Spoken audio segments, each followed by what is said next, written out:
Bonjour et bienvenue sur le plateau de Bonjour chez vous. Je suis très heureuse de vous retrouver aujourd'hui. Notre thème du jour est le royaume de Dieu a besoin d'évangélistes. Et aujourd'hui, c'est Frank qui va nous apporter la pensée du jour. Et ensuite, dans la rubrique Actu, Anne nous parlera de la dernière campagne d'évangélisation de l'évangéliste Reinhard Bonnke. Voilà, vous connaissez le programme, je vais retrouver les chroniqueurs.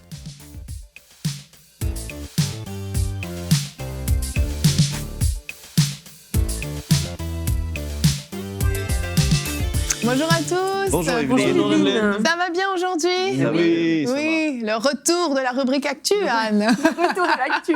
C'est comme le printemps, on l'attend. Exactement. Comme on l'avait dit, flashback, actu vont se succéder de façon totalement aléatoire selon ce qu'on trouve. Et là, vraiment, moi j'ai hâte à ta rubrique Actu. Sincèrement, j'ai hâte. Mais avant ça, on va parler d'un ministère très important qui est le ministère de l'évangéliste. Avec toi, Frank, dans la pensée du jour.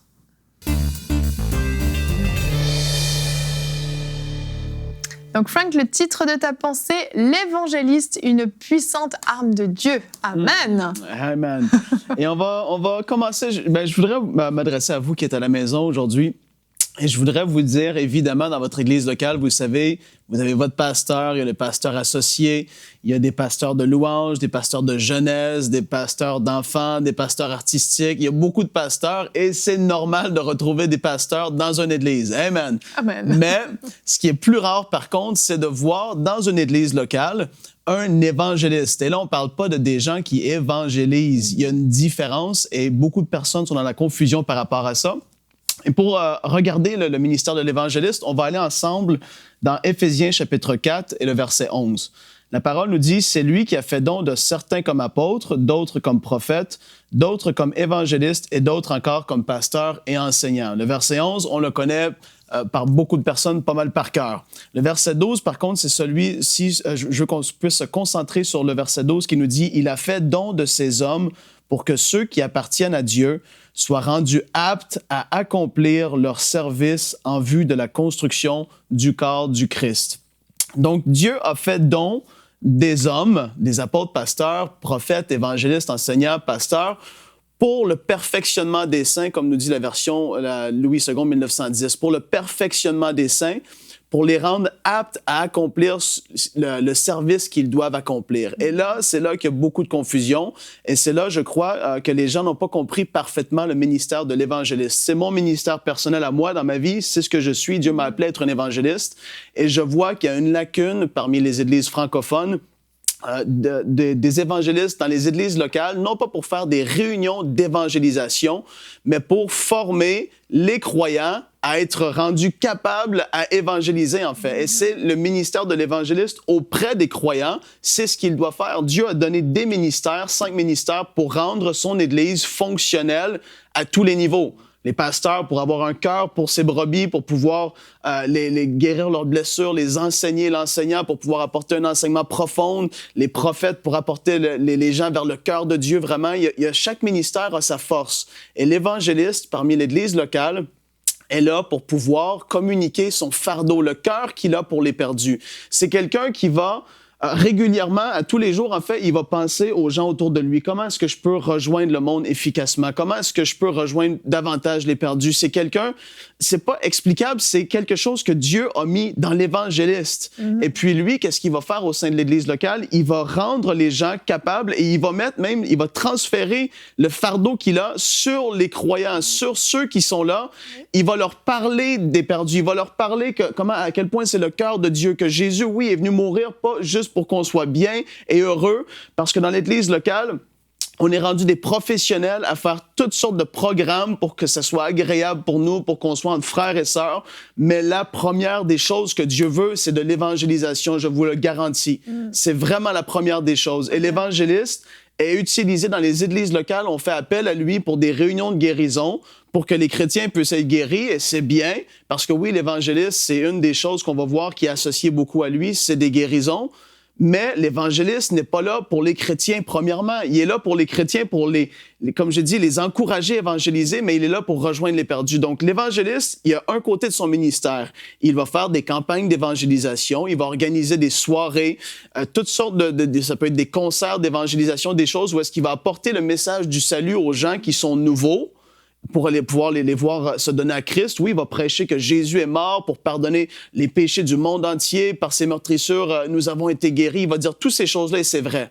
Mais l'autre facette de l'évangéliste qui n'est pas compris, en fait, c'est celui d'équiper les croyants à faire ce qu'ils doivent faire. Et c'est de faire des disciples et les gagner des âmes à Christ. Amen. Et ça, c'est pas compris. Et puis ça, je souhaite de tout mon cœur que même si vous êtes un pasteur et vous écoutez la pensée aujourd'hui, vous avez jamais fait appel à un évangéliste pour former les croyants dans votre Église à être aptes à faire ce que Dieu leur demande de faire, faites-le. Parce qu'on ne peut pas demander à mon petit doigt de faire ce que mon pouce fait. Un pasteur peut essayer. Un pasteur peut dire, oui, Jésus est mort sur la croix pour toi, mais c'est pas pareil quand un évangéliste le fait avec l'onction de Dieu sur sa vie. Il a l'onction de Dieu. C'est ce qui fait qu'un pasteur ou un autre peut le faire, ou un croyant peut le faire, mais lorsque l'évangéliste prêche dans son onction, sous l'onction du Saint-Esprit, il se passe des choses extraordinaires. Amen. Et ça, c'est comme ça. Dieu l'a voulu ainsi. Donc, je veux vraiment qu'il y ait la compréhension. L'évangéliste fait des campagnes d'évangélisation, mais c'est pas juste pour ça. L'évangéliste vient pas juste dans les églises locales pour faire des réunions d'évangélisation, il vient pour former les croyants pour qu'ils soient aptes à accomplir leur ministère que Dieu veut qu'ils fassent, et c'est celui de gagner des âmes. Donc, soyons des évangélistes, oui, mais travaillons avec le peu d'évangélistes qu'il y a dans la francophonie. Il n'y en a pas beaucoup, et vraiment, on doit vraiment prier pour eux, honorez-les, invitez-les, parce que l'Église a besoin d'être beaucoup plus forte dans l'évangélisation aujourd'hui. C'est vrai. Merci, Frank. Une bonne pensée qui fait du bien. Oui, c'est vrai, on a besoin des évangélistes. Et on oublie parfois cette nécessité parce que, comme tu dis, dans l'église locale, on met beaucoup l'accent, c'est vrai, sur les pasteurs, parce que dans l'église locale, il y a un besoin de faire paître le troupeau, de prendre soin des brebis, et c'est une charge, une vraie charge. Et plus l'église croît, plus il y a besoin de pasteurs, parce qu'il faut prendre en charge tout ce troupeau, c'est normal. Et finalement, on se retrouve parfois à oublier justement cette nécessité d'avoir un évangéliste soit dans l'assemblée, mais en même temps, on ne va pas non plus en créer un sur mesure, hein, c'est Dieu qui équipe, mais inviter aussi des évangélistes dans l'assemblée pour pouvoir venir former. C'est vraiment bien d'apporter ce point, j'aime vraiment bien ça dans ta pensée, Frank, de ne pas rester juste sur l'évangéliste qui évangélise lui-même, qui porte du fruit lui-même, et on le sait, un évangéliste a une onction spéciale qui fait qu'il va porter énormément de fruits. À lui tout seul, il peut amener au Seigneur des foules entières. Ça, c'est l'onction de l'évangéliste. Mais il peut pas sauver, il peut pas être partout, sur toute la terre en même temps, en train d'évangéliser tout le monde. Donc, cet aspect de formation est tellement important. Et je pense que pour des pasteurs qui nous écoutent, peut-être qu'ils se disent, mais mon église n'avance pas, il n'y a pas de croissance, ou on récupère toujours juste des chrétiens qui vont d'une église à une autre, etc., des vieux chrétiens grincheux parfois. Et inviter un évangéliste à former l'assemblée, parce que le pasteur n'est pas équipé pour former, il a une certaine connaissance, mais il lui manque quelque chose. Et cette onction que l'évangéliste a, il peut vraiment le transmettre à l'assemblée. Ouais, absolument. Moi, je me rappelle que je suis pas né dans l'église, donc je connaissais absolument rien aux choses de Dieu, aux choses de l'église. Et je me souviens que dans notre église, en Bretagne, il y avait l'évangéliste Christian Caddy qui était venu, donc le père de notre ami Stéphane. Et puis Christian Caddy, c'est vraiment un évangéliste. Ah ouais. Et moi, je connaissais rien aux 5 ministères, je connaissais pas les ministères dons. Mais lorsque Christian Caddy est venu dans notre église, il a prêché un message dont je me souviens encore. Il avait parlé, il disait que Zachée était perdu, et c'était la première fois que je voyais cette histoire de la parole, je la voyais comme ça, avec le cœur de Dieu, avec le cœur pour toucher les perdus, de voir que Zachée, c'était un homme perdu, et il en parlait avec tellement de passion que j'avais jamais vu chez aucun pasteur. Pourtant, j'avais vu d'autres pasteurs. Et puis là, j'ai compris le cœur de Dieu pour les âmes perdues. Et comme tu l'as si bien cité, et comme le dit la parole, le ministère d'évangéliste, c'est un ministère don. c'est un don. C'est ça. Et il s'est même écrit avant que ce soit un homme, c'est un don. Dit qu'il a fait ce don. Ouais. Et c'est un don avant que ce soit même une personne. Donc c'est un don qui est le cœur de Dieu. Et j'avais été tellement touché en voyant Christian Cady. Et il y a un truc aussi qui me chagrine un petit peu, c'est que comme l'Église a tendance à oublier ce qu'est un évangéliste, des fois on va venir des évangélistes et ils se retrouvent à devoir apporter des messages de pasteurs. C'est vrai. Et c'est terrible. Non, Alors que lorsque je l'ai vu prêcher avec feu, lui il prêche dans les prisons. Ouais. Et c'est vraiment merveilleux. Il faut encourager ces ministères-là. Il ne faut pas qu'ils s'éteignent.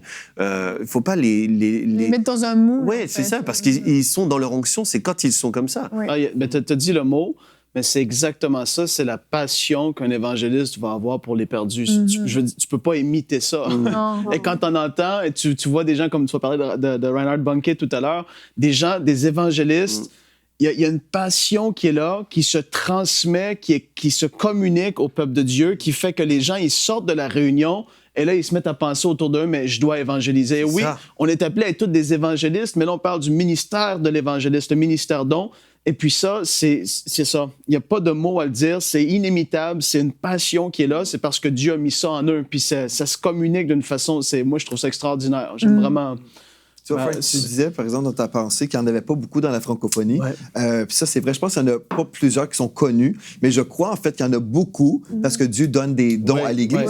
Je pense qu'il faut qu'on les découvre. Oui. Comme dans notre Église, je priais et j'ai reçu dans mon esprit un couple pastoral, un couple plutôt dans le ministère avec nous. Et puis, pardon...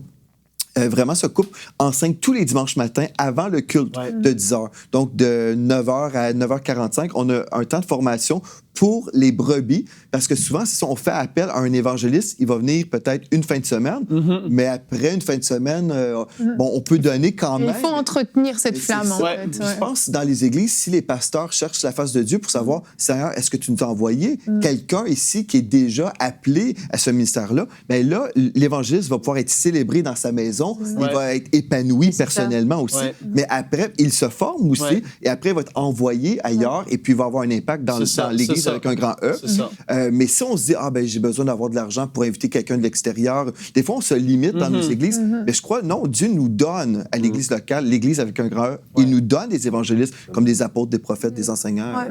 Mais tu as dit quelque chose qui est fondamental, c'est-à-dire que l'évangéliste a une maison. Et sa maison, ça doit être une église.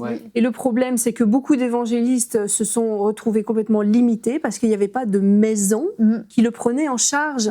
Et je pense que ça doit pas être une vision personnelle, ça doit être une vision d'église. Et récemment, j'avais parlé de Lester Sumrall, et donc l'église aux Philippines, qui est l'héritière de son œuvre, continue de payer 90 évangélistes à plein temps, Ça, c'est glorieux, qui n'ont pour autre but que de gagner les perdus et de former les chrétiens à l'évangélisation. Et je pense que c'est fondamental que dans les églises, on comprenne bien que c'est la mission de l'église de soutenir les évangélistes et de favoriser leur épanouissement dans leur ministère. Et souvent, des évangélistes se sont retrouvés cantonnés à des tâches pastorales et ils font l'œuvre d'un pasteur alors qu'ils ont un cœur pour les perdus. Mais parce qu'ils doivent vice-versa. avoir un soutien financier. À cause, c'est ça, des moyens financiers. Et puis pas que ça. Ils se retrouvent tout seuls à faire des ministères itinérants alors qu'ils devraient avoir une maison de prière derrière eux qui prie pour eux. Donc il y a un problème de vision et des gens se retrouvent cantonnés à des tâches pastorales alors qu'ils sont évangélistes, ou d'autres partent seuls à l'aventure sans soutien ni de prière ni financier, ce qui les met dans des situations parfois très très difficiles. Il faut que les gens réalisent que c'est la mission de l'Église et que les évangélistes ont leur place dans l'équipe de leadership. Amen. Parce que c'est la mission de l'Église. Exactement. Et Frank, tu l'as dit dans ta pensée qu'il y avait parfois un mélange entre le fait d'évangéliser et être un évangéliste. Et souvent, on mélange ça. Et on a fait un sondage, justement, et on a vu cette confusion dans ce sondage. Nous vous avons posé la question, y a-t-il des évangélistes dans votre Église? Donc, sous-entendu des ministères évangélistes. Et 73% ont répondu oui. Mais quand on va lire, en fait, les commentaires sous le sondage, on voit que les gens disent oui, moi j'évangélise. Oui, dans mon assemblée, il y a des groupes qui évangélisent. 11% non, mais nous en invitons parfois, et 17% non. Et on voit que justement, il y a encore cette confusion qui n'est pas très claire. Le fait que j'aille évangéliser peut-être une fois par semaine dans la rue ne fait pas de moi une évangéliste. Et c'est important de comprendre justement cet appel particulier qu'il y a sur la vie des gens. Et tu le disais, Anne, le problème problème de ces évangélistes qui se retrouvent cantonnés à des ministères pastoraux font que ils sont pas dans leur onction, ils coulent pas dans leur onction, donc ils vont être très limités en termes de fruits. Au niveau de l'Église, ça va amener des frustrations. Ça amène parfois des pasteurs même qui font des dépressions ou des situations familiales qui deviennent compliquées parce que la frustration, c'est jamais bon, etc. Parce qu'il faut couler dans son onction et dans ce à quoi on a été appelé. Et quand on n'est pas en train de faire la bonne chose au bon moment, au bon endroit, bah malheureusement, la grâce de Dieu n'est pas là, en fait. Et puis oui, on est malheureux, on ne porte pas les fruits qu'on devrait porter. Donc c'est important vraiment de ce que tu as dit, que les pasteurs aient les yeux ouverts et puis puissent être attentifs quand même à qui est évangéliste autour de moi, qui est appelé à ça. Et les pasteurs ont ce rôle aussi de trouver, de discerner exactement ces dons que Dieu a mis dans la vie des personnes. Oui, c'est ça. Ça, c'était vraiment super important de discerner, qu'il y ait quelqu'un qui soit là dans la prière pour discerner. Souvent, le pasteur se retrouve seul et même lui est triste de se retrouver seul alors que Dieu fait des dons. C'est des dons. Il ne faut pas se priver des dons de Dieu. Il y a des prophètes aujourd'hui, il y a des évangélistes, il y a des docteurs, il y a des apôtres et ils sont là au milieu de nous dans l'Église. Le pasteur doit discerner ces gens-là, doit discerner les gens avec qui il va travailler, il doit les relâcher, il doit les accompagner dans la prière et les soutenir. Et c'est vraiment important. Il y en a tellement dans nos églises. Oui. Il y en a tellement. Aujourd'hui, il y en a dans l'Église qui demandent juste à avoir en fait leur destinée révélée et encouragée. Il y a aussi, tu parles des pasteurs qui ont leur rôle, il y a aussi l'Église en tant que foyer qui doit réaliser que ça prend des moyens financiers. Oui. Parce que des fois, il y a cette mentalité un petit peu réductrice de dire, par exemple, on va donner de l'argent à l'Église pour qu'on paye un pasteur pour prendre soin de nous. Oui. Donc quelque part, on paye pour en bénéficier nous-mêmes. Mais quand on a vraiment la vision et le cœur de Dieu pour gagner les perdus, on ne va pas hésiter à donner plus et donner de bon cœur. Et quand on est dans les comités, on ne va pas voir d'un mauvais œil qu'il y ait un budget conséquent pour l'évangélisation. Exactement. Et on peut regarder, pour terminer le temps de partage, le verset du jour qui aujourd'hui est dans Romains 10 au verset 14 à 15, un verset que vous connaissez certainement. Comment entendront-ils parler du Seigneur s'il n'y a personne qui prêche et comment y aura-t-il des prédicateurs s'ils ne sont pas envoyés? Encore une fois, on voit ce rôle d'envoyer l'évangéliste et c'est l'Église qui envoie.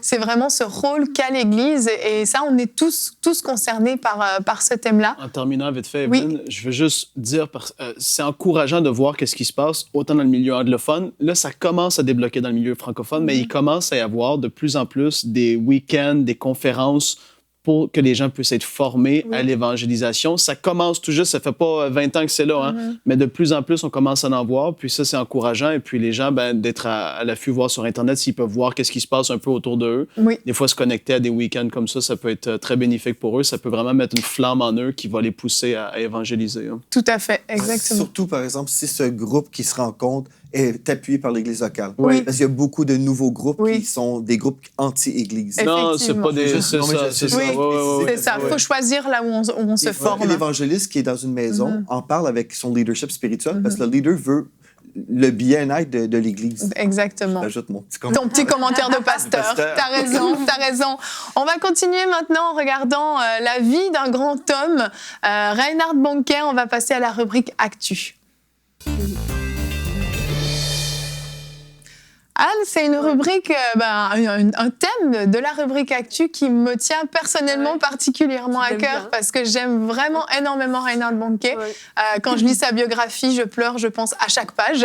Ça m'a toujours énormément touchée et j'ai été vraiment émue de savoir qu'il avait pu tirer sa révérence de la bonne façon comme il l'a voulu. Et donc, il y a quelques mois de ça, il a terminé son ministère de façon officielle parce que de façon officieuse, ça reste un évangéliste dans l'âme. Et Anne, tu vas nous en parler aujourd'hui. Oui, c'est de l'actu parce qu'effectivement, ça fait quelques semaines, il a fait sa dernière mission à Lagos, au Nigeria. Et il a 78 ans, donc il a quand même une belle carrière. Donc on voit sa photo, là, s'il y en a quelques-uns qui ne savent pas de qui on parle. Donc Reinhard Bonnke, qui est d'origine allemande. Et il a eu 50 ans de ministère, principalement sur le continent africain. Et c'est hallucinant, quoi. Cette dernière campagne, on va voir un autre visuel, la campagne qui vient d'avoir lieu à Lagos. Quand on parle de foules, ce sont des foules. C'est extraordinaire, vraiment. Ça donne le tournis. Et donc, en 5 jours d'évangélisation, donc dans la capitale du Nigeria, à Lagos, il y a eu 1,7 million de personnes qui ont assisté aux réunions. 1,7 million. C'est- Et il y a eu 845 875 personnes qui ont officiellement décidé de suivre Jésus comme leur sauveur. Gloire à Et Dieu. on connaît le chiffre exact parce que chaque personne qui donne sa vie au Seigneur est invitée, dans toutes les campagnes de Banque, c'est pareil, à remplir un petit papier en disant que j'ai décidé de suivre Jésus.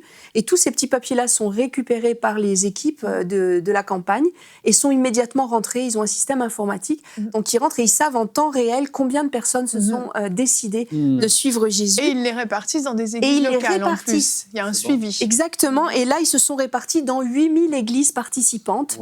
Donc, au Nigeria, principalement, un jour, dans les méga-churches, si vous vous souvenez bien, j'avais fait une rubrique sur les méga-églises. Oui. Et j'avais montré qu'en Afrique, le Nigeria était extrêmement bien doté en énormes églises. Et il y avait eu un gros réveil au Nigeria. Et Reinhard Bonnke y est pour quelque Ah, chose. vraiment. Parce que même après sa dernière campagne, là encore, comme à toutes les campagnes précédentes, les églises, les responsables d'églises témoignent que dans les semaines qui suivent les campagnes de Bonnke, leur assistance grimpe de façon drastique, des milliers de personnes en plus. Parce qu'ils se répartissent dans les églises qui soutiennent sa campagne d'évangélisation. Et si je me trompe pas, Anne, il n'a pas choisi cet endroit par hasard, Reinhard Bonnke, pour terminer sa carrière, parce que c'était là qu'il avait rassemblé les plus grandes foules des années auparavant. C'est ça. Et même en 2000, j'ai les chiffres de 2000. Donc, il y a 77 millions de gens qui ont accepté Christ. 120 millions qui ont participé aux campagnes d'évangélisation, dont 77 millions qui ont accepté Christ. C'est la majeure partie au Nigeria. C'est Il y en a eu ailleurs. Oui, mais une on a eu grosse partie. énormément. Et dont 42 millions depuis 2000. Et bon, là, c'était à Lagos au Nigeria. Il y en a eu une autre en 2000. Et en 5 jours de campagne, là, c'était encore des chiffres encore plus hallucinants. 6 millions de gens avaient participé en 2000. Et 3,4 millions de personnes avaient pris la décision de suivre Jésus. Alléluia. Donc, c'est des chiffres qui nous donnent le tournis parce qu'on n'a pas l'habitude de ces proportions-là.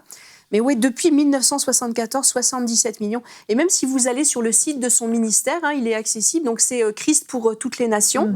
Et vous pouvez y aller, c'est très facile à trouver sur Internet. Et vous avez en tête du site Internet le chiffre en temps réel où les décisions de suivre Christ continuent. Donc, il y a 77 448 000 et quelque chose. Et ça s'ajoute quasiment à chaque seconde. Il y a des gens qui s'ajoutent. Et c'est... En temps réel, tu réalises que la joie qu'il doit y avoir au ciel, que ces gens s'ajoutent aux sauvés.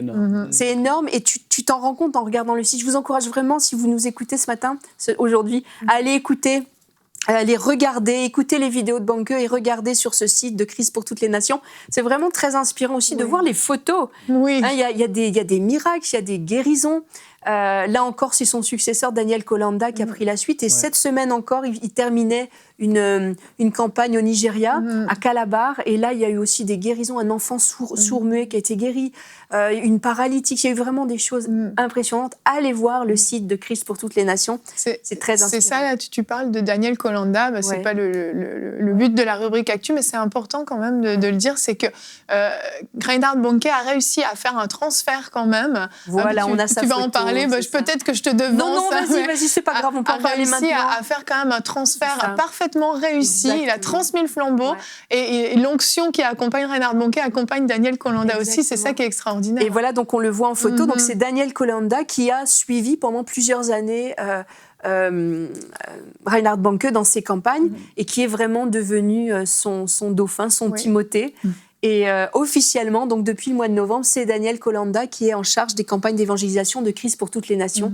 Et c'est un beau duo. Quand Vraiment. on les écoute tous les deux, moi j'ai écouté des interviews où les deux sont sur le plateau. Et c'est merveilleux aussi de voir comment il avait été choisi. Peut-être qu'on y reviendra un jour sur Daniel Kolanda, mais la façon dont Reinhard Bonnke a posé ses yeux sur lui pour prendre sa suite, c'est vraiment miraculeux. Vraiment.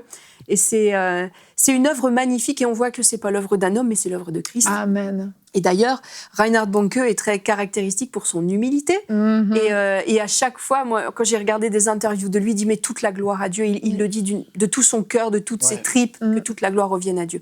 Et c'est pas son œuvre personnelle, ça a jamais été le culte de la personnalité. Vraiment pas. Et s'il est capable d'avoir l'humilité de donner le fruit de son œuvre, enfin de l'œuvre à laquelle il a participé, à un autre, c'est qu'il est vraiment humble. Exactement. Et c'est souvent la pierre d'achoppement qu'ont beaucoup de grands prédicateurs, c'est de passer la suite. Souvent, ils passent à leur fils parce que au moins ça reste dans la famille. Oui. Mais on sent qu'il y a comme une réticence à laisser aller. Mais vraiment, Reinhard Bonnke se caractérise par ce cœur qu'il a. Et c'est pas mon œuvre, Seigneur, c'est la tienne. Et un ministère sans éclaboussure quand même. Tu sais, je trouve que c'est Exactement. rare de nos jours, malheureusement. Et ben justement, j'écoutais une interview de lui où il y avait aussi Daniel Kolanda sur le plateau. Et une des personnes sur le plateau lui disait, mais comment quel conseil vous pourriez nous donner, à nous, jeunes prédicateurs, parce que vous avez quand même 50 ans de ministère derrière vous, sans aucun scandale, sans aucune éclaboussure, Vraiment. sans aucune tâche au dossier. Comment avez-vous fait? Et là, il a dit quelque chose qui est vraiment valable pour nous tous, finalement, pas seulement pour les grands évangélistes. Il a dit, Dieu trace un cercle autour de toi. Et tu ne sors pas de ce cercle. Et il disait aussi, il reprenait les paroles de l'apôtre Paul en parlant des choses qui relèvent du péché. Il dit que ces choses ne soient même pas évoquées parmi vous. Il dit, la plupart du temps, on sort du cercle que Dieu a placé autour de nous parce qu'on commence à en parler, on commence à regarder et en parler. Et il dit, je me suis préservé parce que je pose même pas mes yeux dessus. Amen. Et en écoutant ça, je me suis souvenu d'une anecdote que je lisais dans sa biographie quand il était petit, il avait, petit, adolescent en tout cas. Ses parents étaient vraiment des pentecôtistes convaincus et ils étaient aussi, avant de devenir pentecôtistes, dans les mouvements de sainteté. Et on voit que Azusa Street, ça s'est aussi développé dans des gens qui étaient dans les mouvements de sainteté. Et souvent, les réveils viennent dans des contextes de sainteté, Amen. qu'on appelait les mouvements de sainteté. Et ses parents l'ont éduqué vraiment à garder ses regards purs. À un moment donné, il y a eu 2 anecdotes dans sa biographie qui sont intéressantes, où il y avait un cirque qui venait en Je ville. savais que tu allais parler de ça m'a tellement touchée. Et sa mère l'avait sévèrement repris parce qu'il regardait les affiches. Lui, il regardait les animaux qui étaient sur l'affiche, mais il y avait aussi des acrobates en maillot de bain sur l'affiche.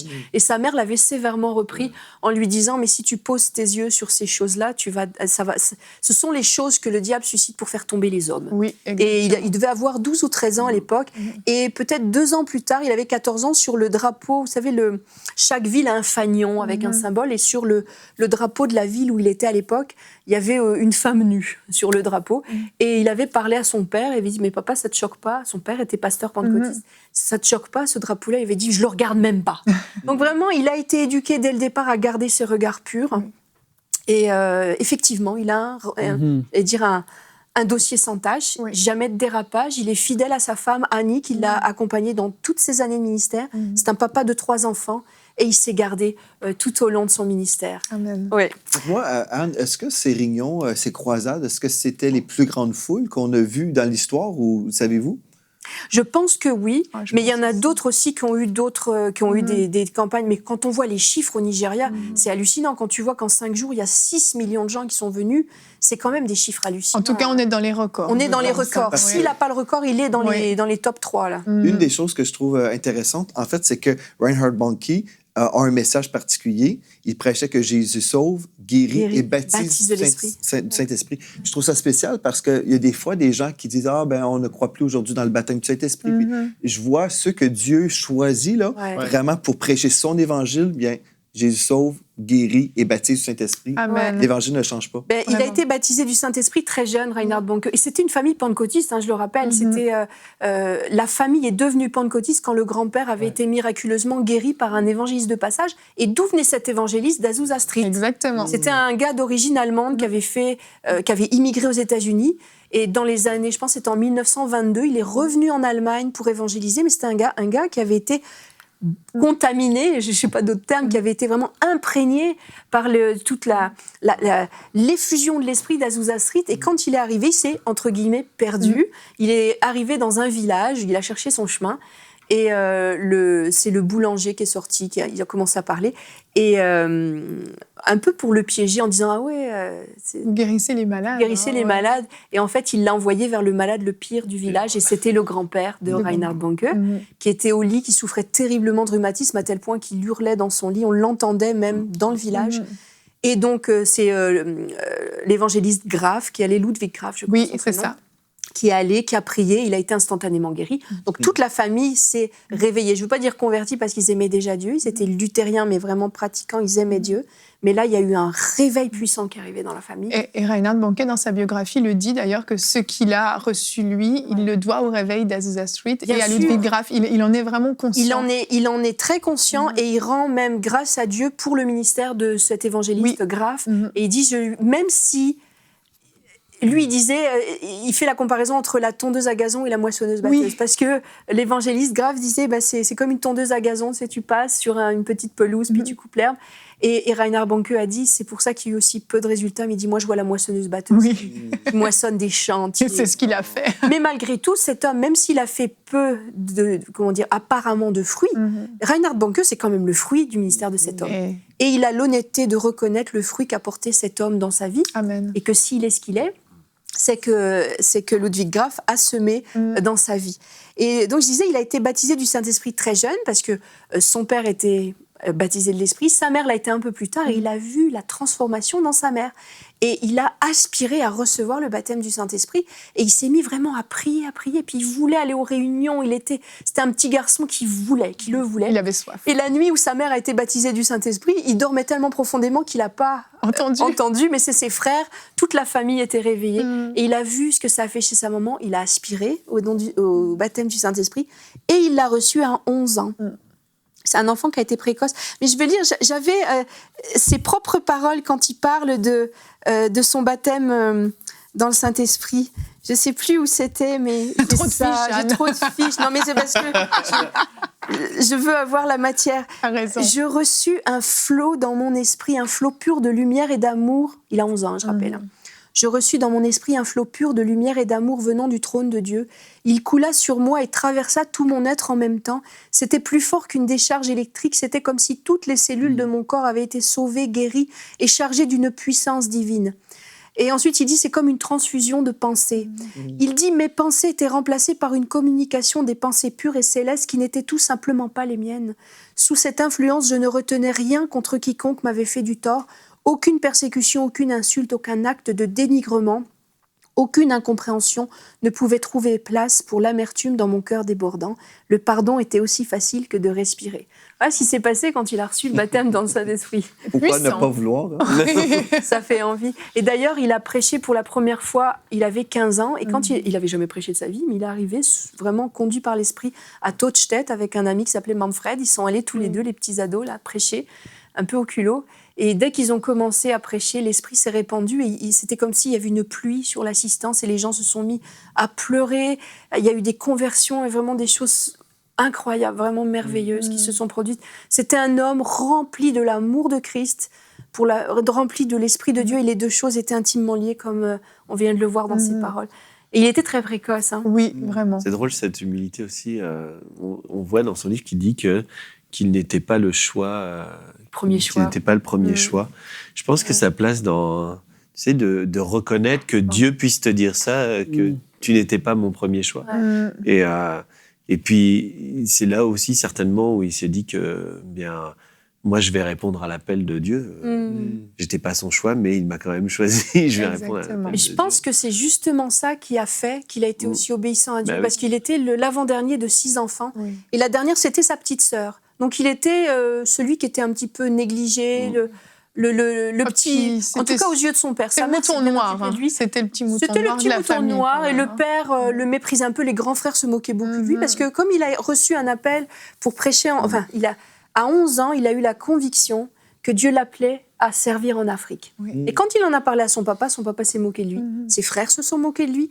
Et toute son enfance, il a été vraiment dénigré. Quand il parle de dénigrement, il a vécu le dénigrement. Oui, parce que son père avait mis ses espoirs sur son frère Martin, je crois, c'est ça. C'est lui qui était le successeur de la famille, qui devait être pasteur. Et son père avait dit, c'est comme ça, et ce sera pas toi, Raina. Exactement. Donc, et en fait, ses grands frères bénéficiaient de toute l'admiration paternelle. Le père misait tout sur les grands. Exact. Et il a mis très longtemps à reconnaître ce que Dieu avait mis sur la vie du petit. Et il l'a reconnu très tard. Je pense que c'est pendant justement une campagne d'évangélisation en Afrique où il a vu le fruit, où il s'est repenti de l'attitude qu'il avait eue face à son fils. Parce que quand je vous ai raconté, là, à 15 ans, il avait prêché à Tottstedt, et puis il y avait eu une effusion de l'esprit. Le pasteur de Tottstedt l'a dit au père Bonnke. mais c'est pas pour autant qu'il a laissé son fils prêcher dans son église. Donc il est passé par une école d'humiliation pendant des années où on l'a dénigré, écrasé, pas considéré. Mais comme il dit, il avait tellement l'Esprit de Dieu sur lui qu'il était incapable de mal réagir au dénigrement. Et je pense que ça a fait partie du brisement nécessaire pour faire éclore un tel ministère puissant. Et il dit aussi, si je me souviens bien dans son livre, quand son père se moque un peu de lui par rapport à son appel pour l'Afrique, il dit qu'il a compris ce jour-là qu'il avait un père terrestre, mais qu'il avait un père céleste aussi, et que la vie de son père céleste comptait plus que la vie de son père terrestre. Exactement. Et ça a été une grande leçon pour lui ce jour-là. Et il avait un tel feu qui brûlait en lui que c'était impossible pour lui de résister à l'appel de Dieu, même contre la vie de son père, qui était... Pourtant, son père, c'était quelqu'un qu'il admirait énormément, mais malgré tout, il a compris cette distinction, et il était tout jeune quand même. Mais Dieu a quand même pris soin de ça, parce que oui, il était appelé, mais il a pris soin de son appel. Parce que quand il était, je pense qu'il avait 12 ou 13 ans, donc c'est peut-être 2 ans après avoir vraiment reçu cette conviction que Dieu l'appelait à servir en Afrique, il y a eu une grand-mère de l'église, qui était la grand-mère Baotsous, qui a eu une vision. Et elle dit, je vois, c'était dans son église, je vois une foule de gens à la peau noire et un petit garçon qui distribue du pain qui ne cesse de grossir. Et elle a dit, mais je le reconnais, c'est Reinhard, le petit garçon, le fils du pasteur. Donc, et lui, justement, oui, les paroles de Reinhard, en se rappelant cette anecdote puissante, il dit, c'était comme si on me versait une huile chaude sur la tête, en moignant pour que la vision de Dieu s'accomplisse dans ma vie. Donc, il était dénigré, son appel n'était pas reconnu par ses plus proches, son père, ses frères, personne ne reconnaissait l'appel qu'il avait sur sa vie. Mais Dieu prenait soin en donnant des visions. Et tout au long de sa vie, Dieu a pris soin de lui confirmer ce qu'il voulait pour sa vie. Exactement. Et il a marché vraiment dans l'obéissance toute sa vie. Exactement. Mais c'est pas fini, d'ailleurs, il continue. Il a arrêté son ministère, mais il n'est pas mort, non? Même, justement, en parlant de ce qu'on parle de l'évangéliste aujourd'hui comme ça, il organise des School of Fire, des conférences, écoles de feu, justement pour envoyer les gens, les équiper. Exactement. C'est des week-ends qu'il fait. Des fois, c'est plus long avec différents ministères. Il ne fait pas tout seul. Il le fait avec Daniel Kolenda et d'autres qui l'invitent. Mais c'est des week-ends qui sont ouverts à tous. Puis les gens peuvent aller être formés, vraiment recevoir ce feu, cette passion-là pour les perdus que lui, il transmet d'une façon, extraordinaire. Puis c'est super puissant. Qu'est-ce qu'il fait aussi sur ce côté-là? Ce que j'ai vu dans sa vie, personnellement, quand j'étais au Texas, dans une réunion pour pasteur, Mathilde et moi, on était assis dans un banc d'église. Et puis lui, il était à quelques bancs de nous. Et puis, jamais il a parlé. Il était là juste pour recevoir, pour être béni personnellement. Puis je disais à ma femme, cet homme-là est tellement humble. Là, parce que sûrement, il y avait plusieurs pasteurs, mais certainement, cet homme-là aurait pu prendre la parole. Puis, mais non, il voulait juste recevoir. Puis c'est spécial, ça. Hein? Vraiment. Puis il était assez soumis à ses autorités. Même, il était très soumis à ses autorités. J'ai noté quelques-unes de ses qualités pour terminer. C'était quelqu'un d'extrêmement persévérant. C'est quelqu'un. Il n'est pas mort. Non, mais dans son ministère, OK, d'accord. Non, je ne veux pas que les gens s'embrouillent. Il est très persévérant. Mais bon, à 78 ans, t'as prouvé que t'étais persévérant. C'est vrai, t'as raison, Anne. Parce que regardez ce qu'il dit. Il dit, à partir du moment où j'ai accepté Christ comme mon sauveur à l'âge de 9 ans et l'appel pour le servir en Afrique à l'âge de 10 ans, et j'ai été comme une flèche en allant tout droit, sans aucune déviation, et j'ai mis le pied en Afrique pour le servir à l'âge de 27 ans pour ne plus dévier de ma course. Amen. Et il compare vraiment sa course à un trait de flèche. Et il dit, à partir du moment où Dieu m'a propulsé, j'ai eu aller toujours tout droit. Et c'est pour ça aussi qu'il a donné autant de fruits. Exactement. Et le diable a voulu l'arrêter quand même, parce qu'il a été malade, alors qu'il a guéri tant de malades. Lui a souffert du cancer 2 fois dans sa vie. Il a été attaqué dans son corps. La fièvre typhoïde aussi. Oui, et tout un tas d'autres choses. Mais dernièrement encore, on le voyait sur Facebook, il y a peut-être 1 an, il annonçait, c'est ça, un cancer. On l'a vu affaibli, on l'a vu perdre ses cheveux, etc. Et le fait qu'il puisse retourner comme ça au Nigeria, finir cette campagne, pour moi, c'était le plus beau pied de nez qu'il pouvait faire au diable. Parce qu'il avait dit, quand il était malade, il a dit, parce que c'était un cancer de la gorge, si je ne me trompe pas, donc le diable voulait vraiment l'empêcher. Mais il a dit, mais tant qu'un son pourra sortir de ma bouche, je continuerai toujours de prêcher que Jésus-Christ est vivant. Et ça, c'est vraiment ce qu'il a fait toute sa vie. C'est un exemple, c'est vraiment un exemple extraordinaire. Je vais encourager ceux qui nous regardent à lire sa biographie, parce que c'est très gros, c'est une très grosse biographie, mais tout est merveilleux, du début jusqu'à la fin. Mon fils, il a même commencé à la lire, c'est tellement merveilleux, il y a des témoignages tout le long. Et d'autre part, c'est super bien écrit. C'est pas souvent on a des livres chrétiens qui, d'un point de vue littéraire, c'est un petit peu nul. Mais là, c'est vraiment bon, bien écrit. Vraiment. Et tout à l'heure, on parlait du cœur de l'évangélisme. Moi, il y a quelque chose que j'ai vraiment aimé dans ce livre-là. Ah, je suis en train de prendre le temps. C'est pas grave, C'est quand il est là avec plein d'hommes de Dieu et puis il dit on va fermer nos yeux puis quelqu'un veut accepter le Seigneur aujourd'hui et puis en fait c'est que des pasteurs qui sont là et puis ils se disent mais pourquoi il fait ça et en fait il y a 17 personnes qui sont là dans la place qui sont en train de servir et il y a 17 personnes qui lèvent la main pour accepter le Seigneur. C'est un homme qui faisait des campagnes mais qui faisait des campagnes aussi quand il y avait des mini-campagnes. Voilà. Il évangélisait au quotidien. Allez écouter les vidéos de Reinhard Bonnke sur le site enseignement.com. Allez lire les textes qui sont malheureusement très peu lus. Alors changez la donne. Lui les livres, mais les textes aussi, même sur enseignement, mais les livres qu'il a écrits. Et on va se retrouver demain. Demain, nous parlerons d'être conduits par l'Esprit de Dieu au quotidien. Nous aurons la rubrique Culture et Médias. Et Pasteur, j'ai une question. Et si vous voulez répondre à notre sondage, abonnez-vous à notre chaîne YouTube.